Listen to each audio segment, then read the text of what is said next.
জোরে সব সমস্যার সমাধান আল কোরআনের আলো। কে পাগলা হাসিনার সময়, হাসিনার সময় আমরা খুঁজি ঘরে ঘরে দাঁড়ালো। আমার এলাকাতে হুজুর হাসিনার সময় দোয়া করছে, রব্বানা আতিনা ফিদ দুনিয়া হাসিনা। কি করবি ভয়ের ঠেলায় হাসানোর জায়গাতে হাসিনা মারিছে। এখনকার সেই দিন আছে? তাহলে ঘরে ঘরে কি জাগা মতো রে 300 জন ভালো মানুষকে ওই জাগাত পাঠান লাগবে। চোর বাটপার ডাকাত বদমাইশ লুটতারাজকারীকে আর ওখানে আমরা পাঠাবো না। 300 জন ভালো মানুষকে সংসদে যদি পাঠাবার চাই, তাহলে ঘরের মধ্যে কোরআন না জ্বালায়া আল কোরআনের আলো সংসদে জ্বালো। মর্দের মতন একটা স্লোগান দেবেন। তো আমি যে বলবো আল কোরআনের আলো, আপনারা বলবেন সংসদে জ্বালো। বলতে পারবেন আল কোরআনের আলো, কোরআন হাদিস যেখানে দুনিয়ার মুসলমান লিল্লাহে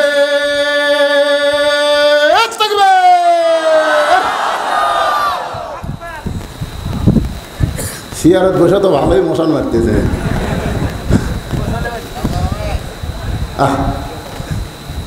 শুধু 2-1 একটু লুটপুট করতেছে। ওকে সিয়ারত বসার অভ্যাস নাই তো মাটির বসা লাগলো।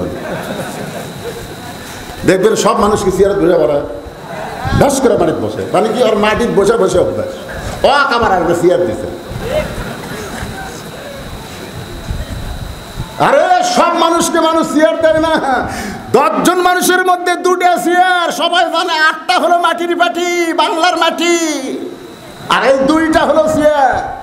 আজকে সবাইকে চেয়ার দিছে, সবাই চেয়ারের সম্মান বোঝে না। 2-1টা লুটুর পুটুর করতেছে। তোর কোন কথা ঠিক কথা কান। আমার মনে হচ্ছে আর আফসোসলি আল্লাহর বান্দার একটু মনোযোগ দিয়ে শুনবেন। আবু বকর বলতে, ওমর যে 2টা সন্তানকে তুমি বেয়াদব বললা, তাদের 2 জনকে তুমি চিনো? আমি বললাম চিনার কথা যদি বলতো জানো উত্তর সহজ। যে বলছে চিনো, ওমরের জন্য উত্তর বড় কঠিন হয়ে গেছে। কারণ হাসানকে ওমর কেমনে চিনবে? জোহরের নামাজের প্রথম সেজদায় আল্লাহর নবী 3বার সুবহান রাব্বিল আলা বলছে। ধরে কোন কয়বার? 3বার সুবহান রাব্বিল আলা বলেছে। দ্বিতীয় সেজদায় নবী আর মাথা তোলেন না, নবী আর মাথা তোলেন না। হাজার হাজার সাহাবী সেজদায় গিয়ে মনে মনে চিন্তা করে, 3বার সুবহান রাব্বিল আলা বললি তো সেজদা হয়ে যায়, কিন্তু আল্লাহ নবী সেজদা থেকে মাথা তোলেন না। ওমর ফারুকের মন কয় মাথা তুলে দেখতো নবীর খবর কি, কারণ সামনে কাতারের মুসল্লি। ওমর ফারুক যখন মাথা তুলবার চায়, তখন আল্লাহর কোরআন বলতেছে আতিউল্লাহ ওয়া আতিউর রাসূল, আল্লাহর আনুগত্য কর, নবীর অনুসরণ কর। নবী মাথা তোলে নাই, তুই তুলবো কেন? তুলবার চায় আবার ডাবাসে। 8 ঘন্টা হয়ে গেছে, বর্তমান সময়ের 8 ঘন্টা। সেজদা থেকে নবী মাথা তুললেন, 4 রাকাত নামাজ শেষ হলো, নবী সালাম ফিরালেন। ওমর ফারুক বিনয়ের স্বরে বললেন, ইয়া রাসূলুল্লাহ, প্রথম সেজদায় 3বার সুবহান রাব্বিল আলা, কিন্তু দ্বিতীয় সেজদা এত লম্বা হলো, আমার তো আমি মনে করেছিলাম হয়তো আপনি অসুস্থ হয়ে গেছেন হুজুর। আমি মাথা তুলবার চাইছিলাম কিন্তু তুলি নাই, কোরআনের আয়াতকে সামনে পাইয়া। হুজুর দ্বিতীয় সেজদা এত লম্বা হলো কেন? আল্লাহ রাসূল বলে, ওমর আমি যখন দ্বিতীয় সেজদা দিয়েছি, প্রত্যেক হাসান হোসেন এসে আমার কাঁধের উপর বসে তারা আর কাঁধ থেকে নামে না। আমি হাত দিয়ে তাদেরকে নামাবার চাই। নামাজের মালিক আল্লাহ বলে, হাবিব আপনি যেমন হাসান হোসেনকে ভালোবাসেন, আমি আল্লাহ তেমন ভালোবাসি। যতক্ষণ আপনার কাঁধের উপরে থাকবে আপনি তাদেরকে নামাবেন না। আমার হাসান হোসেনের জন্যে আমার সেজদা লম্বা হয়ে গেছে। 11 সালে হজ করতে গেলে আমার সাথে এক ভাই খুব জুয়ান তাগড়া, তো ওই প্রতি তাওয়াফের মধ্যে 7 বারের চক করে 3 বার কাবা ঘর চুমা খায়। কয়বার? কাবা ঘর খায়, পাথর খায় না। যায় ওই কাবার গিলাপ ধরে আমার কয়, হুজুর আপনি খালি সাইড মারেন, একবারও যান না। আমি যত মানুষের ভেঙে আমি কীভাবে যাই ভাই? কয় হুজুর আপনি কোন কি যাওয়ার নিয়ম জানেন না? এখানে এত ভিড়ের মধ্যে যাওয়ার নিয়ম কি? খালি এই খালি দুই কোনা মারবে, পাঁচ হয়ে যাবে, দৌড়ে যাবে। দেখছেন আপনি? ওই যে কোনা মারছে, কোনা কোন দেশের লোক মারছে? ওটি খালি এক দেশের লোক আছে, এক পাড়ার লোক আছে। গোটা পৃথিবীর সব দেশের মুসলমান ওটি গেছে। ওর কোনার ঘুতে হয়তো একটা ইন্দোনেশিয়াক লাগছে, আর এক ঘুতে হয়তো সুদানক লাগছে। ওর আছে আপনি কত ওই সারা জীবনে ওর কি আর দেখা পাবি? তাহলে ওর কি কলজার ঘুতে মারলো আর কাবা ঘর যা চুমা খেলো। আমি ওই লোকটাকে বললাম, ভাইজান তুমি 1 কোটি বার কাবা ঘর চুমা খেয়া যে সব হবে, তার চাইতে একবার যদি আল্লাহর কোরআনকে চুমা দিয়া বুকে লাগাবার পারো, এর চাইতে বেশি সওয়াব হবে। আমি লোকটাকে কি বললাম? 1 কোটি বার। ধরে গেল কয়বার? তুই কতবার দিবি? ওই ধরেন প্রত্যেক তাওয়াফে যদি 3 বার করে দেয়, ওই কয়শো তাওয়াফ মারবি?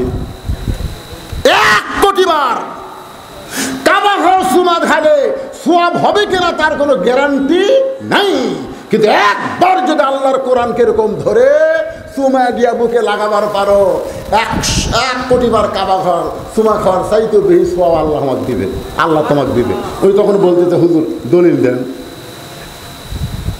দলিল দেন। আরে পাগলা, দলিল হলো কাবা আল্লাহর ঘর, কিন্তু কাবা হেফাজতের দায়িত্ব আল্লাহর না। কাবা আল্লাহর ঘর, কিন্তু কাবা হেফাজতের দায়িত্ব কার না? আল্লাহর না। আল্লাহ যদি কাবা হেফাজত করতো, তাহলে মক্কা বিজয়ের সময় রাসূল কাবার দরজা খুলে 360টা মূর্তি কাবার মধ্যে পাইতো না। জরিকান কথা ঠিক কিনা? আপনারা বলেন তো, কাবা ঘর কি মূর্তির ঘর? কার ঘর? তাহলে মূর্তি কে ঢুকেছে? কথা কানা। তাহলে কাফেরেরা ইচ্ছা করলে কাবা ঘরের মধ্যে মূর্তি ঢুকায়। দুনিয়ার কোন কাফেরের বাপের ক্ষমতা আছে এই কোরআনের মধ্যে একটা নোক্তা ঢুকায়? কথা কন না, কেন পারবে? কেন পারবে না? ইন্না নাহনু নাযালনা যিকরা ওয়া ইন্না লাহু লাহাফিজুন। এই কোরআন হেফাজতের দায়িত্ব স্বয়ং আল্লাহ নিয়েছে। লা ইয়ামাসসুহু ইল্লাল মুতাহহারুন। তুমি যতক্ষণ পর্যন্ত পবিত্র না হবা, ততক্ষণ পর্যন্ত আল্লাহর কোরআন স্পর্শ করতে পারবা না। তাহলে আমরা কি দেখলাম? আমরা দেখলাম শেখ হাসিনার বাংলাদেশ সর্বসাকুল্যে 54 বছর আমাদের দেখা শেষ। ধরে কান ঠিক কিনা? ধরে কান দেখা শেষ। আগামী ইলেকশনে আমরা দেখব আল্লাহর কোরআনের বাংলাদেশ। কারা কারা দেখবেন? 2 হাত তুলে আল্লাহরে দেখান। লিল্লাহি তাকবীর, আল্লাহু আকবার। এইবার জায়গা মতো মারবেন। আমি যেই বলবো আল কোরআনের আলো, আপনারা বলবেন সংসদে জালো। বলতে পারবেন না? গলা খাঁকারে দেন। আল কোরআনের আলো, সংসদে জালো। কোরআন হাদিস যেখানে দরকার হলে জীবন দিব, কিন্তু বাংলার জমিনে আল্লাহর কোরআন প্রতিষ্ঠা করব ইনশাআল্লাহ। আমরা জীবন দিয়ে চলে যাব। আবু সাইদ জীবন দিছে, ওর বাপ, ওর ভাই, ওর বোন, ওর 14 গোষ্ঠী খালি মোসত্তাও মারতেছে। আবু সাইদ ওই আমার পয়সা থাকতে নিমন্ত্রণ করছিল ইবতিদায়ী মাদ্রাসা পোস্টে। কোন জায়গায়? এই ইবতিদায়ী আলিয়া মাদ্রাসা, ইবতিদায়ী বোঝেন না? ইবতিদায়ী মাদ্রাসা নিবন্ধন করছিল, সেটা পাস হয়েছে।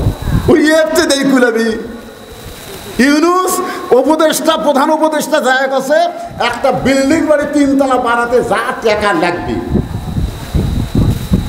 জামাত ইসলামের আমিরদের 7 লাখ টাকা আবু সাইদের বাপের হাতত দিছে। বিএনপি যায় ওর ওপর আবার 1 লাখ মারছে, মানে 8 লাখ বেশি দিচ্ছে। 1 লাখ যাই যাচ্ছে 2 লাখ 3 লাখ। ওরা খালি বসে থাকা মতো তাও মারতেছে। মূল্যকে আর মশান মারছি দেখে।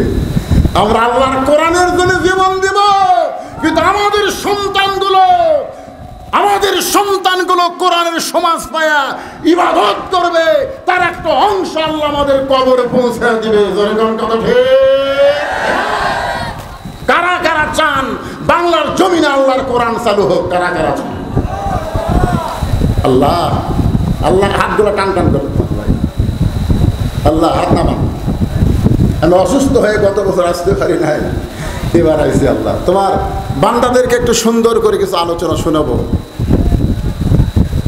একটু মনোযোগ দিয়ে শোনেন। যারা দুই গানা হাত আল্লাহর কোরআনকে ভালোবেসে তুলেছেন, লড়ে চড়ে কেড়ে মিন শাররিল ওয়াসওয়াসিল খান্নাস। আল্লাহ কোরআনে বলেছে তুমি যে বসে আছো, তোমার এই যে বুক নেই, বুকের যদি ইমান আছে, ইমানের ধারতি শয়তানের বেটা খান্নাস বসবাস করতেছে। মানুষ যখন মসজিদের মধ্যে যায়, ইবলিশ শয়তান দরজাত কান দিচ্ছে, ইবলিশ শয়তান। তো খান্নাস বলতেছে আব্বা কান্দেন কেন? বলে কান্দার কারণ হলো বহু চেষ্টা করলাম রে, তারপরেও মসজিদে ঢুকছে, এক তো মসজিদের বেড়া আমি থোবার পারলাম না। তখন বেটা খান্নাস বলতেছে বাবা আপনি আপনি চিন্তা করবেন না, কানবেন না, এই ঢুকলে কি হবে, আর ঢুকতে দেব না। ওই ঢুকলে কি হবে, ঢুকতে দিব না। তার মানে মসজিদের মধ্যে ঢুকেছে, নামাজের মধ্যে আর ঢুকতে দিব না। অধিকাংশ মুসলমান মসজিদের মধ্যে ঢোকে কিন্তু নামাজের মধ্যে ঢুকতে পারে না। জোরে কোন কথা ঠিক না? হাদিসে আছে বিস্তারিত, হুজুরি কলব ব্যতীত করছেন কালো নামাজ তোর হবে না। তবে কেন দাও জুয়ারি, মানুষকে দেখাও নামাজ পড়ি, ও তোমার সিদ্ধ বীজে সুফসল ফলে না। আজও কেন আল্লাহর কাবা ধরতে পারলা না? ভাইজান একটু খেয়াল করেন, এখন শয়তান আপনাদের অনেকের মনের মধ্যে একটা বুঝ সৃষ্টি করে দিচ্ছে, হুজুর না জানি কি কয় ওঠে, যে হারে কোরআনে যেন হাত তুলল রে, লিমা তাকুলু মালা তাফালুন। ওই ব্যক্তির চাইতে বড় মুনাফিক আর কেউ নাই, যার কথার সাথে কামের মিল থাকে না। আপনার যে দুই হাত তুললেন আল্লাহর কোরআনের জন্য, দরকার হলে জীবন দেব, এটা কি মুখে মুখে না অন্তর থেকে? এ বুকত হাতটা দেখান তো, মুখে মুখে না অন্তর থেকে? এটা হাত দেন। আল্লাহ অন্তরের চাওয়াকে কবুল করো, ফিলিস্তিনকে স্বাধীন করে দাও, ইসরায়েলকে মানচিত্র থেকে তুমি উধাও করে দাও, আবাবিল পাখি দিয়া হস্তি বাহিনীকে তুমি যদি ধ্বংস করতে পারো, নিরস্ত্র ছাত্র দিয়া হাসিনের মতন মহাসম্রাজ্ঞী যিনি হিটলার, লেডি হিটলার যদি পালায়া যায়, সব ক্ষমতার মালিককে।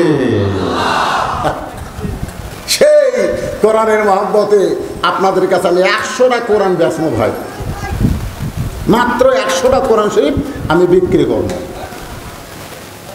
যারা বুকে হাত দিয়েছেন তাদের কাছে এক কোরআন শরীফ মাত্র 500 টাকা। বাপ মাদাদের কবরের কাছে 500 টাকা দিয়ে একটা কোরআন শরীফ কিনে এই নবীর মাদ্রাসায় দান করবেন। এখন হয়তো বলবেন হুজুর এত কোরআন শরীফ কি এখানে আছে? কোরআন লাগবে না, আপনি খালি 500 টাকা দিবেন, একটা কোরআনের সওয়াব সাথে সাথে আল্লাহ পাক আপনাকে দিয়ে দেবেন। সবচাইতে বড় দান নবীর এতিম মাদ্রাসায় একটা কোরআন। বাপ মাদাদের কবরের কাছে কিংবা নিজেও কবরে যাবেন, কবরে পাথেও জোগাড় করে, কিন্তু যেদিন ডাক পড়িবে কবর মাঝে যাইতে, জোগাড় কিছু করছো বন্ধু তার মাঝে বিছাইতে। কেরে লাভ উঠলো না, একজন যে আগে উঠবে তার দেখা দেখি যত লোক আসবে, ওই প্রত্যেকটা লোকের সওয়াবের একটা অংশ পাবে। টাকা পয়সা কিছুই না ভাই, জান একটা কোরআন শরীফ দেন, একটা কোরআন শরীফ। আল্লাহ নবীর এতিম মাদ্রাসায় কোরআন শরীফ বাবদ মাত্র 500 টাকা। কেউ নাই এতগুলো লোকের মধ্যে 500 টাকা দেওয়ার লোক নাই। ওই সাইড থেকে 2-3 জন হাত তুলছে। আসো বাবা, আসো আসো আসো। এই দেখেন কি নাম বাবজানের? হ্যাঁ হাসান। এ হাসান হোসেনের ওয়াজ করতে হাসান সাহেব কোরআন শরীফ বাবদ 500 টাকা দান করছে। আল্লাহ দানকে কবুল করেন। আর একজন আল্লাহর বান্দা 4টা কোরআন বাবদ 2000 টাকা ধরে বলেন মারহাবা। আল্লাহ তোমার পাগল 4টা কোরআন শরীফ বাবদ 2000 টাকা দান করছে, আল্লাহ কবুল করেন। আল্লাহুম্মা আমিন। বাপ মা বেঁচে আছে না মারা গেছে? মা আর তাওই মারা গেছে। আল্লাহ তাদের রুহের মাগফিরাতে 2টা কোরআন শরীফ বাবদ 1000 টাকা দান করছে। আল্লাহ মা তাওয়ের কবরকে জান্নাতের টুকরা বানায় দেন। আল্লাহুম্মা আমিন। বাবা মারা গেছে, বাবা বাপ মা দুটাই বেঁচে আছে। আল্লাহ বাপ মা জীবিত থাকার পরেও তোমার কোরআন শরীফকে মহব্বত করে 500 টাকা দিল, বাপ মার হায়াত দারাজ করো, আল্লাহ তার সংসারে বরকত দিও। কি নাম বাবজানের? মোহাম্মদ জাহিদুল ইসলাম। আল্লাহ কোরআন শরীফ, এই সাইড মারতেছে কারা, প্যারালাইসিস হয়ে মরবি তারা রে। আপনি যাচ্ছেন কেন? ওয়াজকে আমি শেষ করছি। 100টা কোরআন শরীফ এতগুলো মানুষের মধ্যে কতক্ষণ লাগে? 5 মিনিটই লাগবে না। ওঠেন কেন, জায়গা ছাড়েন কেন? আল্লাহ কোরআন শরীফ বাবদ 500 টাকা দান করেছে, আল্লাহ দানকে কবুল করেন। রিপন আবার 1200 দিছে, এবার কোন সাইডে দিছে? 12 মাসে 1200, আমরা 200 দানের মধ্যে ফেলে দিলাম, আর 1000 কোরআনের মধ্যে ঢুকালাম। কেউ যদি মনে করো হুজুর আমার তো 500 টাকা নেই, আপনি 100-200 দিবেন, ওটা দানের মধ্যে পড়বে। এই সাইড দান, এই সাইড কোরআন। মাশাআল্লাহ, একজন 600 টাকা দান করছে, 500 কোরআন আর 100 দান। আল্লাহ কবুল করে। তোমার নাম কি? ময়না? কোরআন পড়া কি না? আবু তালহার নামে একটা ছোট্ট বাচ্চা কোরআন শরীফ পড়বে, হুজুর দোয়া করবেন। কোরআন শরীফ বাবদ 500 টাকা দান করছে, আল্লাহ দানকে কবুল করেন। আল্লাহুম্মা আমিন। কি? নূর হোসেন। নূর হোসেন, আপনি এত গরমের মধ্যে চাদর গাও দিয়েছেন, তার মানে দেখে হাত দেন তো দেখি, একটা দোয়া করি।